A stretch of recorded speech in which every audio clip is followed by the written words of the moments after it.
Hey, proven not perfect. This is Chantra Powell. I hope that you guys are doing well. Today, I want to share with you 7 of the not so perfect lessons that I learned in my career. I hope that this is one of those times where if you're new listening to Proven Not Perfect, it gives you an opportunity to understand a little bit more about who you're listening to. And if you've been rocking with me for a while, it also makes you chuckle, makes you laugh, because maybe you've experienced some of the same things in your own career journey, and on this road that we're on. All right, so here we go. The 7 not so perfect experiences and lessons that I believe I had to learn. I'm just gonna note them for you. So the first one, and they're in no particular order. Okay, please understand. This is not like one is higher ranked than the other. Although maybe the seventh one actually might be the star. That's a little teaser for you to keep listening. The 7th one is a star, but the rest of them, they can be thrown on the floor and pick them up like Pixie Sticks, right? It could be any one of them. All right, so here we go. So the first one, working harder was not the sauce. Let's say that again. Working harder was not the sauce. And when I say working harder was not the sauce, I go back to a time in my career when I tell you that I had this notion that if I just was seen to be working hard, now I certainly was working hard, but it was important for me to never stop, like literally never stop. I was in early, I was at the office late, I was in the office on weekends. I was seen to be carrying a laptop around family vacations. When I tell you I worked hard, literally HARD, hard. Here was the kicker. As I would grow and pay attention, I noticed I was being acknowledged. I was being promoted. All those things were true.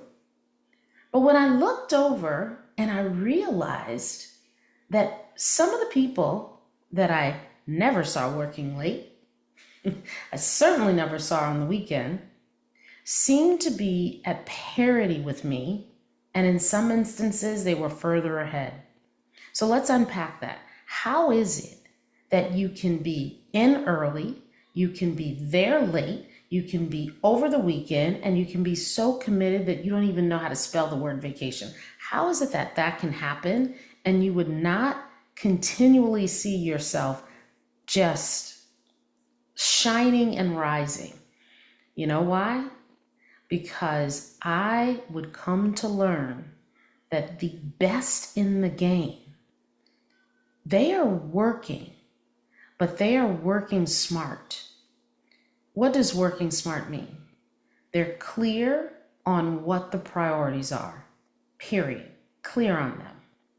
And not all of the work is important the same way. So when you're spending all of your time trying to get it all done, you can essentially be missing the point. Get the 3 most important things, maybe 5. Get the 3 to 5 most important things. Make it your priority to understand and position and excel in those, and watch yourself fly, period. So I guess I would say the punchline is there are no frequent flyer miles that you're going to get to cash in by working extra hard. So let that whole notion just fly away. Smart, not hard. And the reality is now we have the productivity tools that help you to work very smart, very efficiently. And I think if there's one thing that everybody can do right now is you can start to lean into those tools, understand those tools, and figure out how to make those tools continue to make you better. So that would be the first one. The second one, I don't know about you, but I used to look up to the top in my organization and assume that in order to be there, you must literally know everything. You have mastered every step of the rung of the ladder, and you are able to just wax lyrical because you understand and know everything. Myth, myth, myth. Actually, to get there and stay there, you demonstrate a curiosity and a willingness to continue to learn, a keen sense of questioning, and a clear mindset around the information that you see and have received, and your understanding of the environment, and your ability to question and consider alternatives. That's how you get there and stay there. You don't know everything. In fact, if you are a know-it-all, you will not be there very long, because the masters of the game command an understanding that anything you think you know, there's something new that's just come up that you've missed. Surrounding yourself with people that are thinkers, surrounding yourself with people who understand the subject matter expertise, and they are themselves experts, that is the mark of a leader. Heck, when you're really good, you surround yourself with people that are so much smarter than you, because you know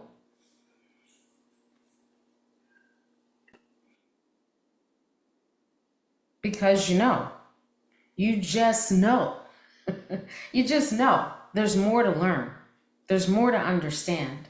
So if you had that thought that you look at the top of an organization and man, Wizard of Oz, they know everything. They have a firm understanding of most things, but that comes through an ability to question, stay curious, and to decipher and understand how to think analytical, critical thinking, and to support various bits of information with proof and evidence of what they're seeing and hearing environmentally. It's keen skill, but the skill is not to be a know-it-all. All right, number 3, being liked versus being right. Being liked versus being right. Now that's an interesting one, because I've heard it very clearly stated that it's important to be right. It's important to have your facts. It's important to know what you're talking about. It's important to present from a space of you know what you know and you have the data that says it. And then I've also heard that you can have the best data and the best information and it can be the most accurate. But if you are a jerk and you're not liked, that data will be taken and you will be left as the roadkill. You're not going up with the data. The data is going up without you. So being liked versus being right, I think the dynamic is a very, very important one to be considered. It's important to double click and think on, okay, how do I present things in such a way that the people that listen are inspired, that the people that listen want to talk to me about it, that the people that listen believe in the credibility that I'm putting forth and they want to get that more and more from me. I'm a source, I'm an expert, I'm building as an expert, but they're coming to me because not only do they see that I'm a source and I'm building as an expert, but they like me. The like piece really comes into play when you have the opportunity to grow in your leadership. Folks follow you because they choose to, not because you have a title. Folks follow you because they choose to. So for somebody, this is an important reminder. The next one, Number 4, work and life cannot balance. Yeah, right. That's, some people feel that the perpetual quest for work-life balance is a worthy thing to do, but I tend to believe that it's not a worthy thing to do because you just don't balance. However, I believe that work and life can flow, and you have to get used to and comfortable with the movement. And you have to stay open to the flow of the whole thing, right? And so the image that comes to mind is when you think of jungle, you safaris, and sometimes in Africa, you see where in certain parts you can take these walking bridges that suspend in the sky, usually tethered to big trees from one side of the forest to the other side of the forest, and it has an insane drop underneath it.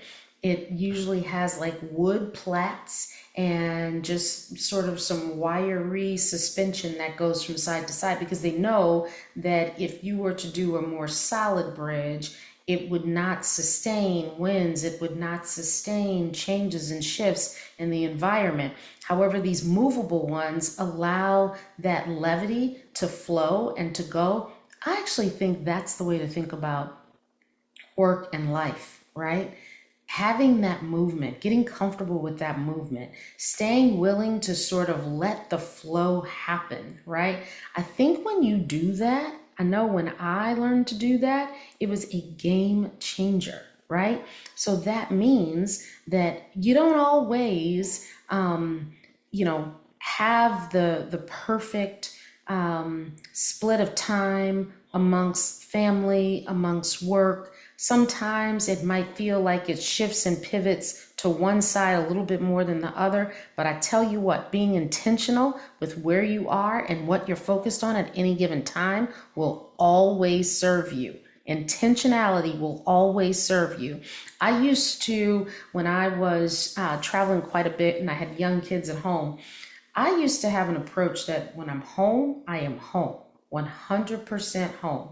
When I am in China on business, I'm in China on business. Of course, I tap in and I check into home, but I allow business to be handled and handled well so that when I get home, I can be home, 100% home. So reframe the way you think about work-life balance. I would suggest if you think about it differently. And instead of trying to keep it in balance, think about that flow, think about that movement, be open to that, and allow that to actually lead and drive your own personal success and achievement there. Okay, moving right along. Number 5, mentors and sponsors can only work with what you give them. That's it. They can only work with what you give them. Too often, we look to others to give us a pathway, give us a blueprint, to share with us, excuse me for a moment, back how they did what they did. And while I think it's very important to understand others' stories, clearly I do, because that's why I podcast, that's why I share stories, that's why I share my own personal experiences. I think that's very important. But you have to keep it in context, okay? When you are being mentored, it is important that you not only contract clearly with your mentor with what your desires and ambitions and goals and objectives are, but it's also very important that you show up ready to receive the feedback. Ready to receive the feedback. Because if you don't, the relationship probably isn't going to serve you, and you will not reap the benefits of the great opportunity that you have as a gift from another person to give you focus, to give you and share with you the experiences and tools that they have earned, sometimes the hard way themselves. Man, I'm telling you, show up, lean into it, let go, and share completely yourself and receive, receive, receive. You must. And when it comes to a sponsor, man, there is nothing that can replace another person going into the room when you're not there and showing up on your behalf. How will they do that? By you making sure that people understand what it is that's important to you, what it is you're good at, where it is you aspire to be, and how it is you aspire to invest your skills and talents.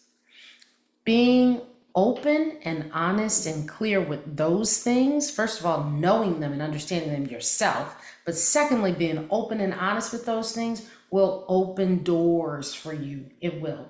Okay, number 6, the best experiences allow you to stand out and not apart. The best experiences that you will have allow you to stand out and not apart. I think it gives back to really understanding that when you ascend in your career, whatever that is, absolutely there will be opportunities for your unique gifts and talents to go overdrive and to work for you in spaces and places, and that is a beautiful thing. But when you find yourself in competitor mode versus team mode, and you start setting yourself apart from others, perhaps not constructively, instead of standing out with your unique talents and skills, man, you set landmines and you burn down bridges. Not a good thing. I've seen it. I've seen people fizzle out because of it. It's just not a good thing. I'll tell you what, here's the thing. Some people will say that, you know what? She's just not fierce enough. She's just not ready for this. It would be better all day long, for you to find a new place where you can be completely 100% yourself, your whole self, that knows how to stand out but not stand apart from others. Run to that place and run from a place that requires you to compete at all cost and tearing down the bridges that we should all be building. All right, enough there. Number 7. Remember I told you I thought number 7 was the actually most important point of all? Here it is, number 7. If there is a top one out of the whole list, it's actually this one. Define your values, your personal values. Know them, believe them, live them in every single fiber of your being. And then when you're up against any decision, when you've had any experience that didn't leave you feeling so good, go back to your values and line it up. Line up the experience to your values and use it as your own personal measure and metric for, did I show up in a way that I can be proud, in a way that align with my values? Yes or no?